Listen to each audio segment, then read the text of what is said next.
प्यारे विद्यार्थियों नमस्कार।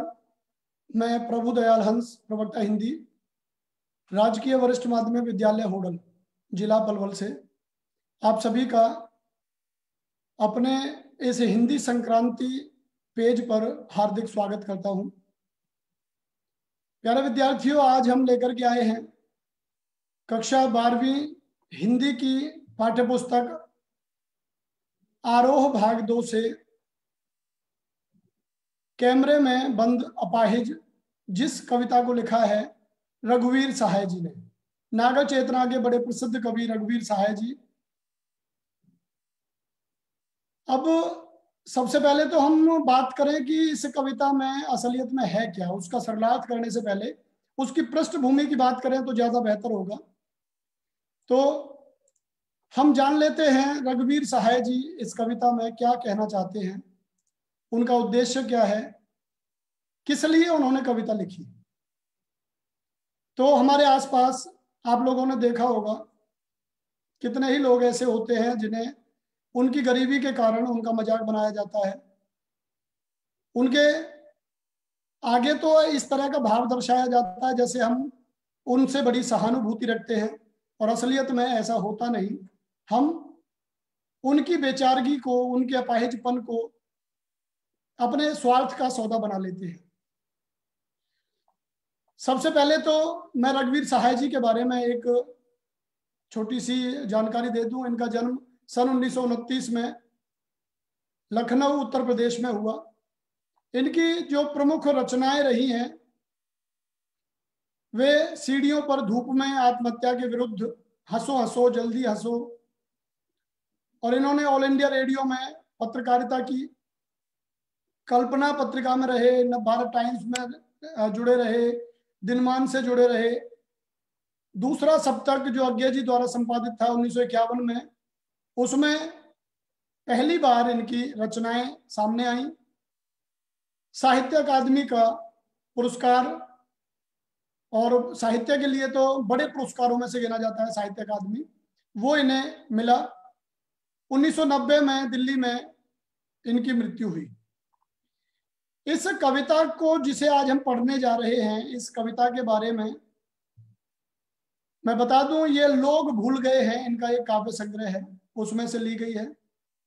शारीरिक चुनौती को झेलते व्यक्ति से टेलीविजन कैमरे के सामने किस तरह से लोग सवाल करते हैं, कार्यक्रम को सफल बनाने के लिए उससे कैसी भंगिमा की अपेक्षा की जाती है, इसका लगभग सपाट तरीके से बयान किया है रघुवीर सहाय जी ने। सपाट तरीके से बयान से तात्पर्य क्या है? बहुत ज्यादा काव्य में जिस तरह के अलंकारों का प्रयोग किया जाता है, साहित्यिक भाषा का प्रयोग किया जाता है, वैसा कुछ नहीं है। आम बोलचाल की भाषा है, और बड़ी खूबसूरती से उस आम बोलचाल की भाषा में ही सहाय जी ने अपनी बात कही है। कवि ने एक तरह से पीड़ा के साथ दृश्य संचार माध्यम के संबंध को रेखांकित किया है। जो टेक्नोलॉजी है, रेडियो के माध्यम से, टेलीविजन के माध्यम से, इंटरनेट के माध्यम से कैसे किसी अपाहिज को सामने लाती है, और दर्शकों को तो ये लगता है कि उस व्यक्ति से सहानुभूति रखकर, उसकी समस्याओं को महसूस करके उस व्यक्ति को टेलीविजन पर लाया गया है, जबकि उसके पीछे कुछ और ही खेल चलता रहता है। अपनी स्वार्थ सिद्धि के लिए टेलीविजन वाले, दूरदर्शन वाले अपाहिजों को, गरीबों को, पीड़ितों को ला करके और एक रोचक कार्यक्रम बनाने के अवसर ढूंढते रहते हैं। किसी की पीड़ा को बहुत बड़े दर्शक वर्ग तक पहुंचाने वाले व्यक्ति को उस पीड़ा के प्रति स्वयं संवेदनशील होने और दूसरों को संवेदनशील बनाने का दावेदार होना चाहिए। लेकिन विडंबना यह है कि आप जब पीड़ा को पर्दे पर उभारने का प्रयास करते हैं, तब कारोबारी दबाव के तहत आपका रवैया संवेदनहीन हो जाता है। कारोबारी दबाव क्या है? टीआरपी का खेल है। टेलीविजन रैंकिंग जो तय होती है वो कार्यक्रम की रोचकता से तय होती है। किसी कार्यक्रम को किसी निश्चित समय में कितने लोगों ने देखा, ये जो खेल है इसे टीआरपी का खेल कहा जाता है। इसलिए कार्यक्रम इस तरह के चुने जाते हैं जिन्हें ज्यादा से ज्यादा लोग देखें। सहाय जी की यह जो कविता है टेलीविजन स्टूडियो के भीतर की दुनिया को उभारती जरूर है, लेकिन ये आवश्यक नहीं है इसे सिर्फ टेलीविजन माध्यम से जोड़कर देखा जाए। ये तो कहीं भी आप देख सकते हैं। आप लोगों ने भिखारियों को देखा होगा रास्तों में, चौराहों पर खड़े हुए। एक गैंग सक्रिय रहता है लोगों को भिखारी बनाने में। भिखारी क्यों बनाया जाता है उन्हें? उनके हाथ पैरों को क्यों तोड़ दिया जाता है भिखारी बनाने के चक्कर में? क्योंकि एक आम व्यक्ति यह देखता है कि सामने वाला जो मांग रहा है उसके यदि हाथ पैर सही है तो उसे भीख कम दी जाती है, उसे दुत्कारा जाता है, काम करने के लिए कहा जाता है। लेकिन जिस व्यक्ति के हाथ पैर टूटे हुए हैं, जिसे किसी तरह की अपंगता है, उसे आसानी से भीख दे दी जाती है। तो ये जो माफिया है, एक गैंग जो काम करता है, वो बच्चों को उठा ले जाता है, हाथ पैर तोड़ के चौराहों पे बिठा देता है। उनकी स्वार्थ सिद्धि उन बच्चों के अपाहिजपन से पूरी होती है। यदि वो अपाहिज नहीं होते तो उन लोगों को भीख नहीं मिलती और माफिया का जो स्वार्थ है वो सिद्ध नहीं होता। अपनी व्यंजना में यह कविता हर ऐसे व्यक्ति की ओर इशारा करती है जो दुख, दर्द, यातना, वेदना को बेचना चाहता है। इस कविता को शारीरिक चुनौती झेलते लोगों के प्रति संवेदनशील नजरिया अपनाने के लिए प्रेरित करते पाठ के रूप में भी देखा जा सकता है। इसके लिए कवि ने धुर संवेदनहीनता को रेखांकित करने का तरीका अपनाया है। वह दिखलाता है कि किस तरह करुणा जगाने के मकसद से जो कार्यक्रम शुरू हुआ था वो अंत तक पहुंचते पहुंचते क्रूर हो जाता है। इसलिए इस कविता को करुणा में छिपी क्रूरता की कविता भी कहा जाता है। तो आइए हम बढ़ते हैं कविता की ओर। मूल कविता क्या है, कवि किस तरह से अपने भावों को शब्दों में पिरोना चाहता है।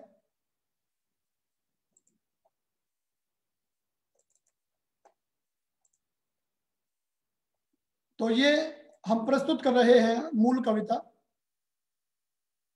कक्षा 12वीं में आरोह भाग 2 के काव्य खंड में कैमरे में बंद अपाहिज रघुवीर सहाय जी की ये कविता आपके लिए प्रस्तुत है।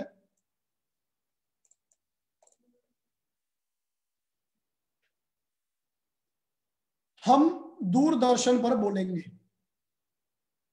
हम समर्थ शक्तिवान, हम एक दुर्बल को लाएंगे, एक बंद कमरे में उससे पूछेंगे तो आप क्या अपाहिज हैं? आप क्यों अपाहिज हैं? आपका अपाहिजपन दुख देता होगा, देता है, और संकेत में दिया जाता है कैमरा दिखाओ इसे बड़ा बड़ा। हाँ तो बताइए आपका दुख क्या है, जल्दी बताइए। और वह दुख बता नहीं पाएगा। ये पहला बंद जो कविता का कि हम दूरदर्शन पर बोलेंगे, ये हम कौन है? ये हम हैं दूरदर्शन वाले, जो दूरदर्शन पर कार्यक्रम प्रस्तुत करते हैं। वो कहते हैं कि हम समर्थ हैं, शक्तिवान हैं। समर्थ योग्य हैं, शक्तिवान ताकतवर हैं। और जब कोई व्यक्ति ये समझ लेता है कि हम समर्थ हैं, शक्तिवान हैं, इसका मतलब होता है कि उस व्यक्ति का एक अहंकार बोल रहा है। हम एक दुर्बल को लाएंगे, दुर्बल माने कमजोर, और एक बंद कमरे में उससे पूछेंगे आप क्या अपाहिज हैं? एक व्यक्ति जिसको शारीरिक विकलांगता है, उसे जब हम लेकर के आ रहे हैं तो यह पूछना कि क्या आप अपाहिज हैं, ये अपने आप में एक विडंबनात्मक बात है। सामने दिख रहा है कि वो अपाहिज है या नहीं है, और फिर उससे अगला जो प्रश्न पूछा जाता है आप क्यों अपाहिज हैं, ये एक और दुखद बात होती है। अब कोई व्यक्ति क्यों अपाहिज होना चाहेगा? किसी व्यक्ति को क्या पड़ी है कि वो अपाहिज हो? और फिर इसी कड़ी में एक और चुभती हुई चीज, एक और प्रश्न कि आपका अपाहिजपन दुख देता होगा, देता है। अब उसे समर्थ शक्तिवान को कौन बताए कि अपाहिजपन सदैव दुख देता है और ये कोई पूछने की बात नहीं है। रिश्तों का एतबार ना दोस्तों का इंतजार, हम भी चराग लेके हवाओं में आए हैं। ऐ शाम के फरिश्तों जरा देख कर चलो, साहिलों पे बच्चों ने घरौंदे बनाए हैं। आजकल किसी का एतबार क्या है, क्या विश्वास है किसी का? जो दूरदर्शन वाले किसी अपाहिज को अपने चैनल पर ला रहे हैं, अपने कार्यक्रम में ला रहे हैं, वे इस तरह के चुभते प्रश्न उनसे पूछते हैं कि वह अपने उन प्रश्नों के उत्तर देने के चक्कर में अपने दर्द को महसूस करे, अपनी पीड़ा को महसूस करे, और महसूस करते करते वह पीड़ा उसकी आंखों से छलक पड़े। और उसके बाद जो ये संकेत दिया है, कोष्ठक में आप यहां देख सकते हैं, ये जो संकेत दिया है, कैमरा दिखाओ इसे बड़ा बड़ा, ये क्या संकेत है? ये संकेत है कि जब वह बोल रहा होगा तो उसके चेहरे पर, उसकी आंखों में उसका दुख झलकेगा, और वो जो दुख झलकेगा, कैमरा उस दुख को कैच करे, उसे पकड़े, उसे बड़ा करके हमारे दर्शकों के सामने रखे।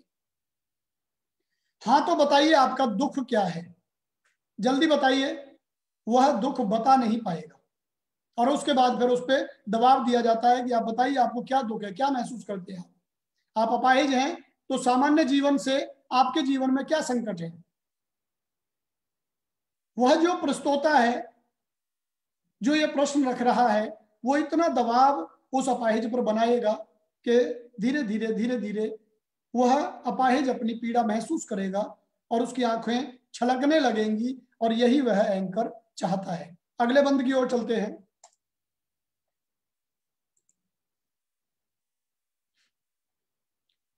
सोचिए, बताइए आपको अपाहिज होकर कैसा लगता है। कैसा यानी कैसा लगता है, हम खुद इशारे से बताएंगे कि क्या ऐसा। सोचिए, बताइए, थोड़ी कोशिश करिए, यह अवसर खो देंगे।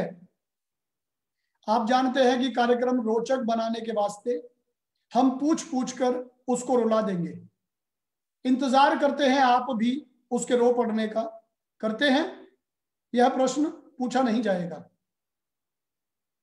बार बार एंकर उस अपाहिज से पूछता है, सोचिए, बताइए आपको अपाहिज होकर कैसा लगता है। ये जो प्रश्न पूछा जाता है, आपको अपाहिज होकर कैसा लगता है, ये निसंदेह क्रूर प्रश्न है। ये उसी तरह से है जिस तरह से हम किसी पे कोई आघात कर रहे हो उसे, और जानबूझकर चोट पहुंचा रहे हो। कैसा यानी कैसा लगता है, हम खुद इशारे से बताएंगे। और कितनी बार आपने देखा होगा, जो न्यूज रिपोर्टर हैं वे अपने आप अपने शब्दों को और किसी दर्शक से या कार्यक्रम में लाए हुए किसी व्यक्ति के मुंह पर रखना चाहते हैं। वे खुद ये चाहते हैं कि ये वह भाव दिखाए अपने चेहरे पर जो हम चाहते हैं, और इसके लिए बाकायदा वो तैयारी करवाती है। इस समाचार की दुनिया में, दूरदर्शन की दुनिया में असलियत में क्या है, दिखता क्या है और पर्दे के पीछे क्या है, इस सच्चाई को रघुवीर सहाय जी बड़ी बेबाकी से प्रस्तुत करते हैं। और वे इसलिए भी इसे ज्यादा बेहतर तरीके से प्रस्तुत करते हैं क्योंकि वे खुद एक पत्रकार रहे हैं, ऑल इंडिया रेडियो में उन्होंने काम किया है। वे कहते हैं कि एंकर जो है, जो संवाददाता है, वह स्वयं बताता है कि वह अपाहिज होकर कैसा महसूस करता है। सोचिए, बताइए, थोड़ी कोशिश करिए, यह अवसर खो देंगे। और फिर एक और प्रश्न उठाता है कि आपको हमने अवसर दिया है कि यहाँ इस मंच पर आप आए, यदि हम ये अवसर नहीं देते तो आपको कौन पूछता था।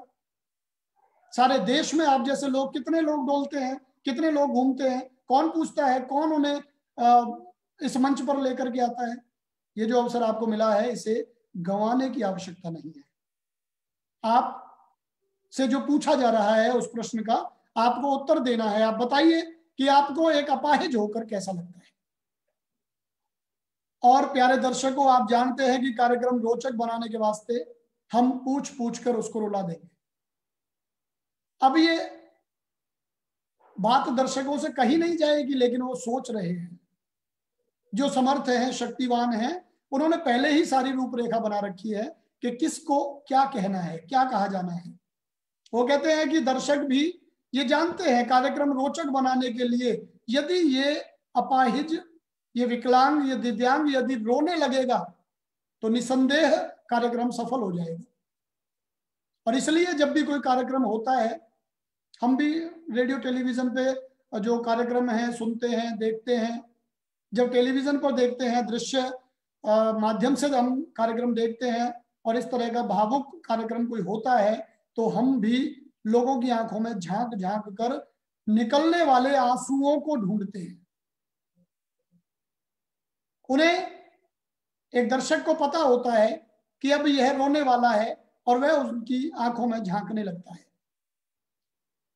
इसलिए एंकर कहता है कि इंतजार करते हैं आप भी उसके रो पड़ने का। करते हैं, यह प्रश्न पूछा नहीं जाएगा। दर्शक भी इंतजार करते हैं कि यह व्यक्ति कब रोए। कितने ही कार्यक्रम इस तरह के आए जब रुलाने वाली घटनाएं हुई। जब प्रिंस नाम का एक बच्चा और बोरवेल में गिर गया था, उस दौरान देश भर के कैमरों ने बोरवेल के अंदर बच्चा क्या कर रहा है, जीवित है, मृत है, उसकी हालत कैसी है, वो क्या बात कर रहा है, क्या कहना चाहता है, उन सारी चीजों को और एक पूरी सनसनी बना करके आम जनता के सामने प्रस्तुत किया था। और आम जनता में जो बैठे हुए लोग थे, वो लोग रोने लगे थे और लोगों की जो टीआरपी है वो कहीं से कहीं पहुंच गई थी। उस करुणाजनक कार्यक्रम के पीछे असलियत में जो टीआरपी का खेल चल रहा था, उसे एक आम दर्शक नहीं जानता। और इसलिए दर्शक को वो चीजें दिखाई जाती हैं जो चीजें टीआरपी में मदद करती हैं। जो कल्याणकारी, सामाजिक कल्याण के जो कार्यक्रम होते हैं, उनके पीछे के खेल को रघुवीर सहाय जी इस कविता के माध्यम से प्रस्तुत करते हैं। ये जो प्रश्न है कि आप भी इंतजार करते हैं उसके रो पड़ने का, यह प्रश्न पूछा नहीं जाता, पर सोचा जाता है, दिमाग में रखा जाता है कि यदि जिस व्यक्ति को हम कार्यक्रम में लेकर के आ रहे हैं, यदि यह रोने भी लगे तो निसंदेह कार्यक्रम की सफलता पर कहीं किसी तरह का प्रश्न चिन्ह नहीं रहेगा। आइए अगले बंद की ओर चलते हैं। फिर हम पर्दे पर दिखलाएंगे फूली हुई आंख की एक बड़ी तस्वीर, बहुत बड़ी तस्वीर, और उसके होठों पर एक कसमसाहट भी। आशा है आप उसे उसकी अपंगता की पीड़ा मानेंगे। फिर क्या होगा, हम जवाब उससे मांगेंगे, बार बार चुभते हुए प्रश्न करेंगे, जवाब मांगेंगे, दबाव बनाएंगे, और फिर पर्दे पर हम दिखलाएंगे फूली हुई आंख की एक बड़ी तस्वीर। जब बार बार उस पर दबाव बनाया जाएगा तो कैमरे वाले को संकेत किया जाएगा कि इसकी आंखें ही दिखनी चाहिए, पूरी स्क्रीन पे इसकी आंखें दिखें। और वो फूली हुई आंखें जिनमें आंसू इधर से उधर मंडरा रहा है, निकलने वाला है, टपकने वाला है, वह आंख दर्शकों को दिखनी चाहिए। क्योंकि उसकी रोती हुई आंख दिखेगी तो दर्शकों की आंखों में से भी आंसू निकलेंगे। एक बड़ी तस्वीर, बहुत बड़ी तस्वीर, और उसके होठों पर एक कसमसाहट भी दिखाई देनी चाहिए।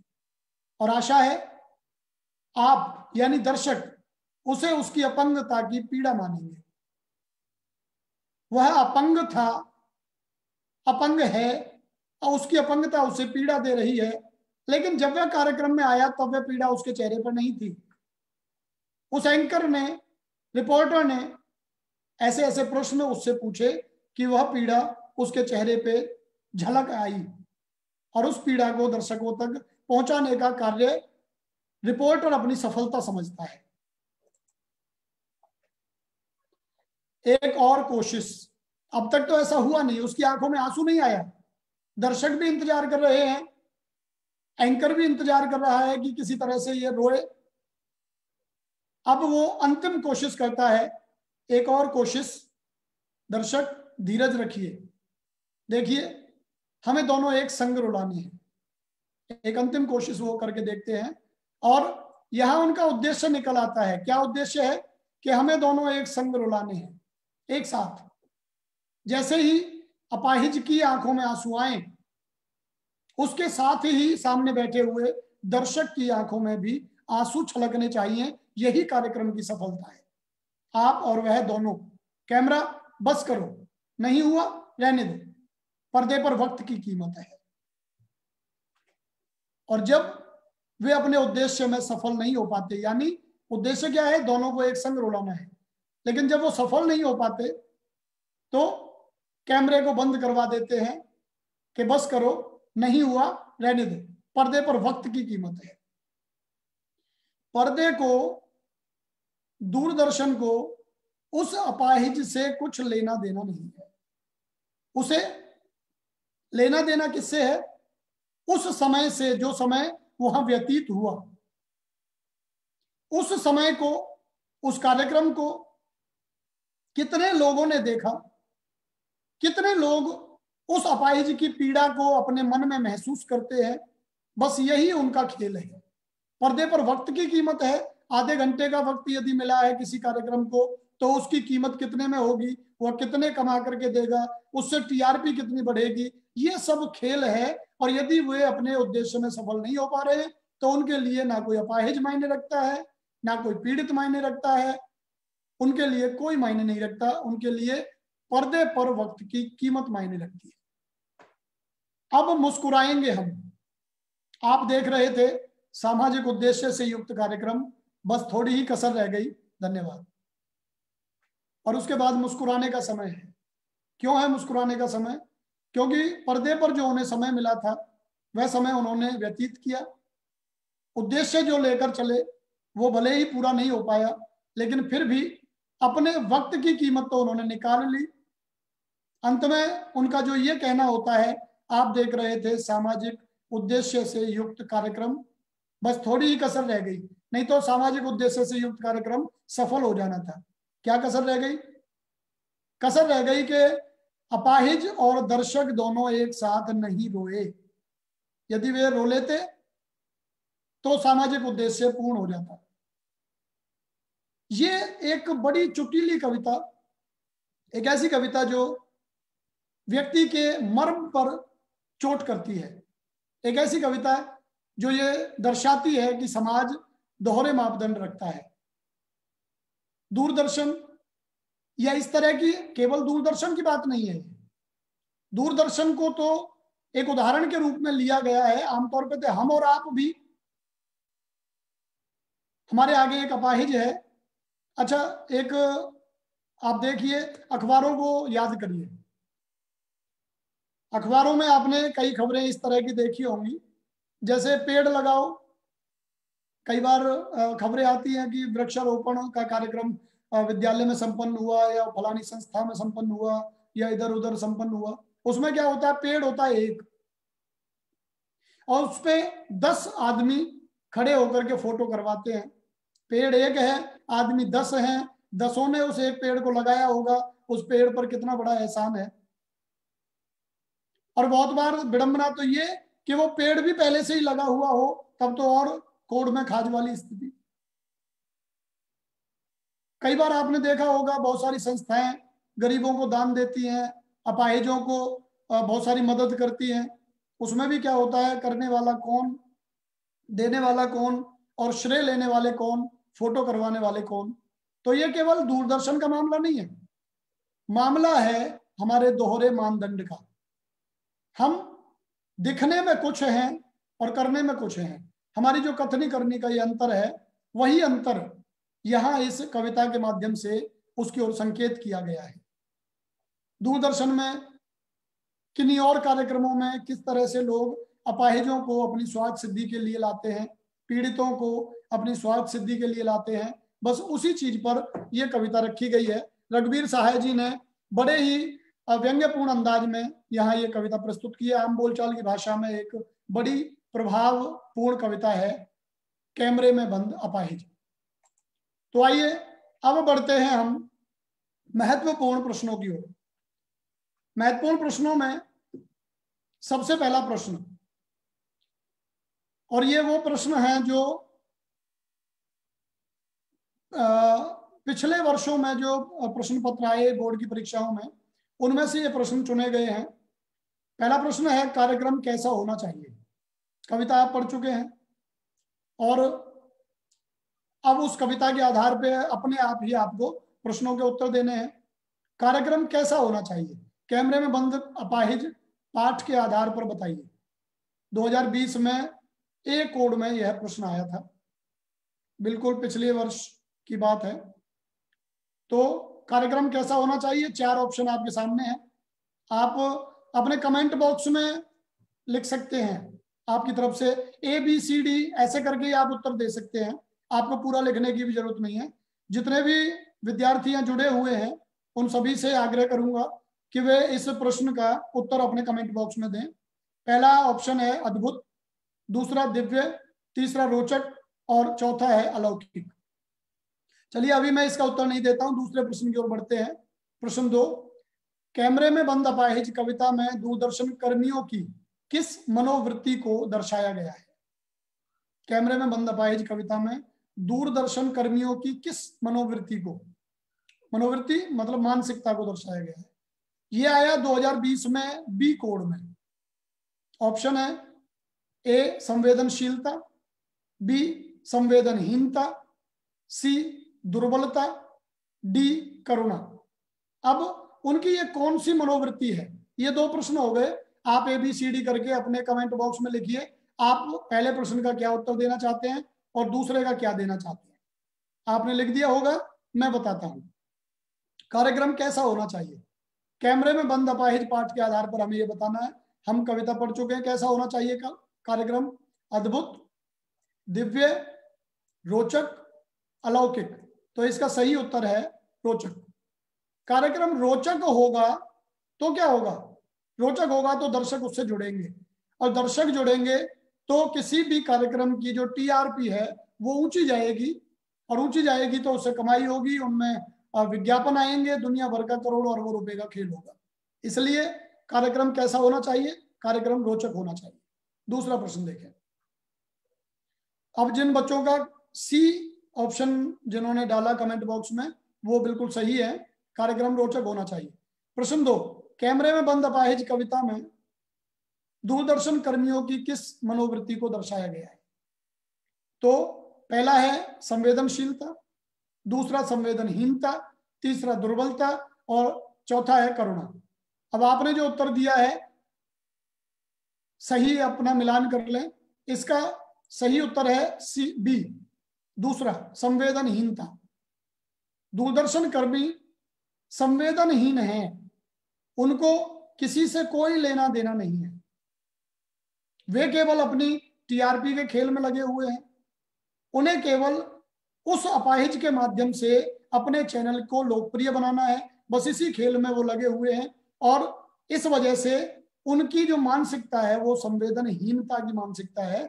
उनके अंदर कोई संवेदना नहीं है किसी अपाहिज के प्रति, किसी पीड़ित के प्रति। ये 2 महत्वपूर्ण प्रश्न जो 2020 में AB जो कोड है उसमें आए। अगले प्रश्नों की ओर चलते हैं। प्रश्न 3, कैमरे में बंद अपाहिज करुणा के मुखौटे में किसकी कविता है। ये 2020 में सी पेपर कोड में आया। करुणा के मुखौटे में किसकी कविता है, तो आपको पहले ही बताया जा चुका है। करुणा के मुखौटे में किसकी कविता है, ऑप्शन आए हुए हैं यहाँ। पहला है क्रूरता, दूसरा दया, तीसरा ममता, चौथा प्रेम। इन्हें आप अपने हिसाब से ऑप्शन दे लें ABCD। A B है दया, C है ममता और D है प्रेम। तो आप कमेंट बॉक्स में ABCD में से डालिए कौन कौन सा है। ऐसे ही अगला प्रश्न हम देखते हैं, चौथा।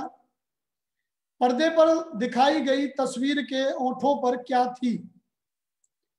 इसमें भी 4 ऑप्शन आपको दिए हुए हैं। A जगमगाहट, B कसमसाहट, C गुनगुनाहट और D है सनसनाहट। ये 4 ऑप्शन इसमें भी आपको दे दिए गए। पहला जो तीसरा प्रश्न है ये 2020 में C कोड में आया, और ये चौथा प्रश्न 2019 में एक पेपर कोड में आया। अब ये 4 ऑप्शन आपको दे दिए, आपने अपने कमेंट बॉक्स में इनके कोड डाल दिए होंगे, आपके हिसाब से कौन सा सही है। तीसरा प्रश्न इसको देखें, इसमें जो 4 ऑप्शन है, करुणा के मुखौटे में किसकी कविता। प्रश्न तो समझ में आ गया होगा कि ऊपर से तो लगता है करुणा, और अंदर क्या है, तो इन 4 ऑप्शन में से वो अंदर वाली चीज निकालनी है। ऊपर करुणा दिखाई दे रही है, अंदर क्या दिखता है, तो पहला है क्रूरता, दया, ममता, प्रेम। आपने क्या किया, इसका सही उत्तर मिलान करें, क्रूरता। करुणा के मुखौटे में यह कविता किसकी कविता है, क्रूरता की कविता है। चौथे प्रश्न पर, पर्दे पर दिखाई गई तस्वीर के होठों पर क्या थी, जगमगाहट, कसमसाहट, गुनगुनाहट, सनसनाहट। तो इसका भी सही उत्तर मिलान कर लें, इसका सही उत्तर है कसमसाहट। ये कविता जब हम पढ़ रहे थे कि उसके होठों पर जब आंख की फूली हुई तस्वीर दिखाएंगे तो साथ में होठों पर कसमसाहट भी दिखाई देगी। चलिए अगले प्रश्नों की ओर बढ़ते हैं।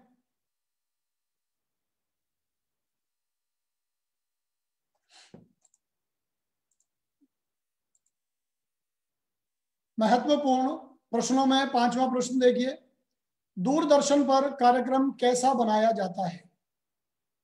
2019 सी, जो पहले 20 में आया एक प्रश्न, उससे मिलता जुलता प्रश्न है। दूरदर्शन पर कार्यक्रम कैसा बनाया जाता है। तो पहला ऑप्शन है ए रोचक, बी दिव्य, सी भव्य और डी है अतीन्द्रिय। तो रोचक, दिव्य, भव्य, अतीन्द्रिय, ABCD ऑप्शन है, आप अपना उत्तर लिख सकते हैं। अगले प्रश्न की ओर बढ़ते हैं। प्रश्न 6, कार्यक्रम कैसा होना चाहिए। कैसा होना चाहिए कार्यक्रम, ये दोनों मिलते जुलते प्रश्न है, थोड़ा थोड़ा अंतर है। कैमरे में बंद अपाहिज पाठ के आधार पर बताइए। 2018 में आया ए कोड में और ये 2019 में आया सी कोड में, लगभग एक जैसे प्रश्न है। तो दूरदर्शन पर कार्यक्रम कैसा बनाया जाता है, रोचक, दिव्य, भव्य, अतीन्द्रिय। तो स्पष्ट हो चुका है, रोचक बनाया जाता है। क्यों बनाया जाता है रोचक, ताकि ज्यादा से ज्यादा दर्शक उसे देखें, चैनल की TRP बढ़े और बदले में उसे विज्ञापन प्राप्त हो, करोड़ों अरबों रुपए की कमाई हो, इसलिए रोचक बनाया जाता है। छठवें में देखें कार्यक्रम कैसा होना चाहिए, वही लगभग एक सी सेंस है। मैंने दोनों रख इसलिए दिए ये प्रश्न कि आपको पता लगे कि ये लगभग 18 में भी आए, 19 में भी आए और 20 में भी आया है, तो आपको ये महसूस हो कि ये बड़ा महत्वपूर्ण प्रश्न है। तो ऑप्शन वही, अद्भुत, दिव्य, रोचक, अलौकिक। तो कार्यक्रम कैसा होना चाहिए, तो उत्तर है आपका रोचक होना चाहिए। आइए अगले और प्रश्नों की ओर चलते हैं।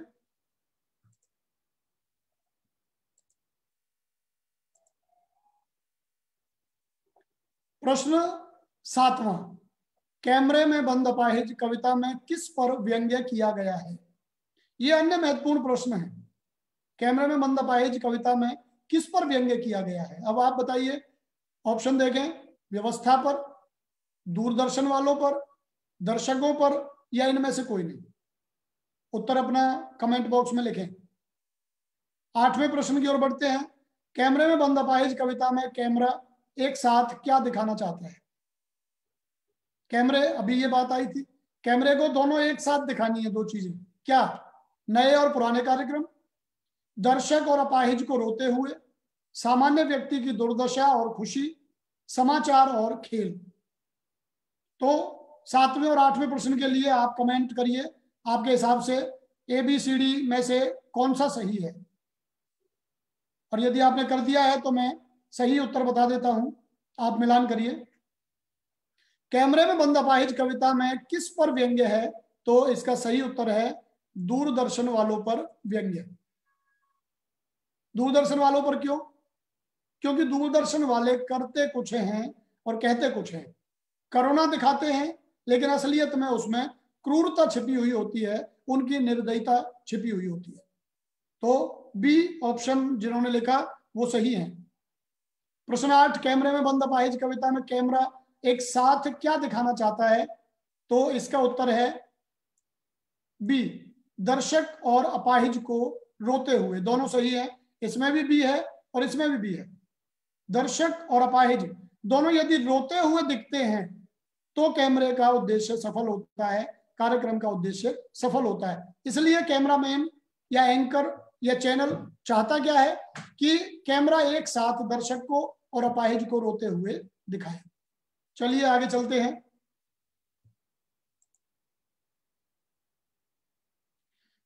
प्रश्न 9, कैमरे में बंद अपाहिज कविता में समर्थ शक्तिवान किसे कहा गया है? कौन समर्थ है, शक्तिवान है?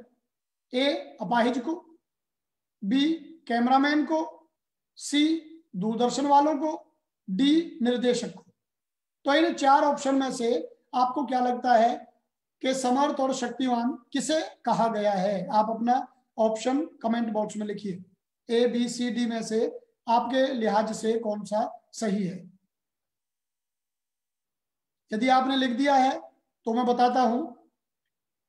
कैमरे में बंद अपाहिज कविता में समर्थ शक्तिवान किसे कहा गया है?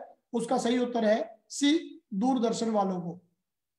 ये अपने आप को समर्थ शक्तिवान मानते हैं क्योंकि ये जैसा चाहते हैं वैसा दर्शकों को दिखाते हैं। कार्यक्रम करुणा का होगा, उसमें क्रूरता दिखाई देती है, तो उनको ये लगता है कि तुम जितने शक्तिमान हो उतना दूसरा कोई नहीं है, सारी व्यवस्थाएं तुम्हारे अपने हिसाब से चलेंगी। यहां पर कौन कब खुदा होने से डरता है? मिट्टी का खिलौना है, फना होने से डरता है। मेरे दिल के किसी कोने में एक मासूम सा बच्चा, बड़ों की देख कर दुनिया बड़ा होने से डरता है। बड़ों की देख कर दुनिया बड़ा होने से डरता है। वो जो चीजें हैं कि आज की दुनिया में दिखता क्या है, होता क्या है, और ऐसी स्थिति में जब बच्चा पैदा होता है तो उसे तो समझ में ही नहीं आता कि व्यवस्थाएं क्या हैं। जो चेहरे से शेर जैसा दिख रहा है उसके अंदर मक्खन सा कोमल हृदय पाया जाता है, और जो चेहरे से मक्खन जैसा कोमल दिख रहा है अंदर से वो तेज दुधारी तलवार की तरह काटने वाला दिखाई देता है। तो बड़ों की देख कर दुनिया बड़ा होने से डरता है। मेरे दिल के किसी कोने में एक मासूम सा बच्चा, बड़ों की देख कर दुनिया बड़ा होने से डरता है। ये बड़ी गहरी जो पंक्तियां हैं, कवि शायर लोग लिखते हैं, दिल को छू लेती हैं। तो यहाँ भी वही चीज है, बड़ों की जो दुनिया है वो देखने में कुछ और असलियत में कुछ होती है। तो प्रश्न 9 का जो उत्तर है वो सी दूरदर्शन वाले। अगले प्रश्नों की ओर बढ़ते हैं। महत्वपूर्ण प्रश्न है ये भी, और ये जो आपको पता ही होगा कि कविताओं में से अब तक 3 प्रश्न आते रहे हैं, 4 नंबर के, उनमें से कोई 2 करने हैं, मतलब 8 नंबर के ये 2 प्रश्न आते हैं। तो उनमें भी ये प्रश्न इस कविता से, कैमरे में बंद अपाहिज कविता से 4 प्रश्न आए हैं अलग अलग समय में। 2020 में डी कोड में आया एक प्रश्न, 2018 में बी कोड में आया, 2018 में सी कोड में आया, 2018 में डी कोड में भी आया। तो इस तरह से जैसे पहला प्रश्न आया ये, कैमरे में बंद अपाहिज करुणा के मुखौटे में छिपी क्रूरता की कविता है, स्पष्ट कीजिए। तो हम स्पष्ट कर रहे हैं तभी से, जब से कविता शुरू की। करुणा का मुखौटा इसलिए कहा गया है क्योंकि दिखता ऐसे है कि ये टेलीविजन वाले देखिए किसी अपाहिज की समस्याओं को दूर करने के लिए उससे जुड़ा हुआ कार्यक्रम लेकर के आ रहे हैं। तो करुणा लगती है कि भाई बड़ा कारुणिक कार्यक्रम है, सामाजिक कल्याण का कार्यक्रम लेकर के आए हैं, लेकिन असलियत में उनका उद्देश्य उस अपाहिज को लाभ पहुंचाना नहीं है। असलियत में उनका उद्देश्य है कि उस अपाहिज के माध्यम से वे कैसे एक बड़ी दर्शक संख्या को अपने से जोड़कर रख सके। तो इसलिए इसे करुणा के मुखौटे में क्रूरता की कविता कहा गया है। बाकी आप अपनी तरफ से लिख सकते हैं, मैं संकेत दूंगा। कैमरे में बंद अपाहिज कविता का मूल भाव लिखिए। अब कैमरे में बंद अपाहिज जो कविता है उसका मूल भाव क्या है? उसका मूल भाव है दूरदर्शन वालों पर व्यंग्य करना। और क्यों व्यंग्य करना? क्योंकि उनकी कथनी और करनी में अंतर होता है। वे कारुणिक कार्यक्रमों को और क्रूर कार्यक्रम बना देते हैं। सामाजिक उद्देश्य का जो कार्यक्रम उनका होता है उसमें भी वे स्वार्थ सिद्धि ढूंढ लेते हैं, और इस तरह से कविता जो है वो दूरदर्शन वालों पर व्यंग्य करती है कि उनकी कथनी करनी, उनके जो कई कई चेहरे हैं उन पर चोट करने का प्रयास है ये कविता। तो इसका मूल भाव यही है कि दूरदर्शन वाले करुणाजनक कविता कार्यक्रम कहने के नाम पर अपनी टीआरपी के खेल में लगे रहते हैं। उन्हें किसी समाज कल्याण के कार्यक्रम से कोई मतलब नहीं होता। उनका मतलब केवल इतना है कि वे आधे घंटे या 1 घंटे के कार्यक्रम से कितने दर्शकों को जोड़ें ताकि उनको विज्ञापन मिल सके, करोड़ों अरबों रुपए प्राप्त हो सके। ये इस कविता का मूल भाव है। प्रश्न 3 की ओर बढ़ते हैं। टेलीविजन कैमरे में बंद अपाहिज के माध्यम से कार्यक्रम को कैसे रोचक बनाया गया? तो कैसे बनाया गया आप ही बताइए। कार्यक्रम को रोचक बनाने के लिए जो संवाददाता है, एंकर है, उसने प्रयास किया कि अपाहिज जैसा कोई व्यक्ति जिसकी कोई विकलांगता है, जिसको कोई पीड़ा है, और उसे मंच पर लाया जाए, कार्यक्रम में लाया जाए, और वो यदि उनके प्रश्नों से परेशान होकर रोने भी लगे तो फिर समझिए कि कार्यक्रम रोचक बन गए। एक बहुत बड़ी दर्शक संख्या केवल यही इंतजार करती है कि किसी कार्यक्रम में कोई व्यक्ति यदि लाया गया है और उसकी आंखों से कोई बात ही बात में आंसू बहने लगते हैं तो हम सब लोग बड़ी रोचकता के साथ उसकी आंखों में झांक करके उनके आंसुओं को ढूंढने का काम करते हैं। तो टेलीविजन वालों का प्रयास रहता है कि इस तरह के कार्यक्रम में यदि जो लाया गया है वह व्यक्ति रोने लगे तो निसंदेह दर्शक भी रोने लगेंगे और कार्यक्रम रोचक हो जाएगा। अगली बार उनकी जो टेलीविजन रैंकिंग है उनका कार्यक्रम कहीं से कहीं पहुंच जाएगा और करोड़ों अरबों रुपए की ऐड उन्हें प्राप्त होंगी। प्रश्न 4, कैमरे में बंद अपाहिज कविता का सार लिखिए। तो सार यही है कि दूरदर्शन वाले जो अपने आप को समर्थ मानते हैं, शक्तिमान मानते हैं, वे एक अपाहिज को कार्यक्रम में लेकर के आते हैं। उद्देश्य है सामाजिक कल्याण, लेकिन असलियत में ऐसा होता नहीं। वे उस अपाहिज से इतने चुभते हुए प्रश्न पूछते हैं कि वह अपाहिज अपनी पीड़ा को महसूस करने लगे, अपने दुखों को महसूस करने लगे, और यदि ऐसा होता है तो वो निसंदेह उसकी पीड़ा उसके चेहरे पर झलकेगी, और यदि चेहरे पर पीड़ा झलकेगी तो निसंदेह उसकी आंखों में आंसू आएंगे और उसकी आंखों के आंसू सामने बैठे हुए दर्शकों को रुलाने का काम करेंगे। लेकिन ऐसा हो नहीं पाता और वहीं दर्शक ये इंतजार करते हैं कि अपाहिज रोए, अपाहिज रोता नहीं है, तो एंकर उस कार्यक्रम को बंद करवा देते हैं, यह कहते हुए कि आप देख रहे थे समाज कल्याण से जुड़ा हुआ कार्यक्रम, बस थोड़ी सी कसर रह गई। तो प्यारे विद्यार्थियों, इस तरह से ये कार्यक्रम चलते हैं और इन कार्यक्रमों में कथनी करनी का जो बड़ा अंतर होता है वह अंतर यहाँ देखने में मिलता है।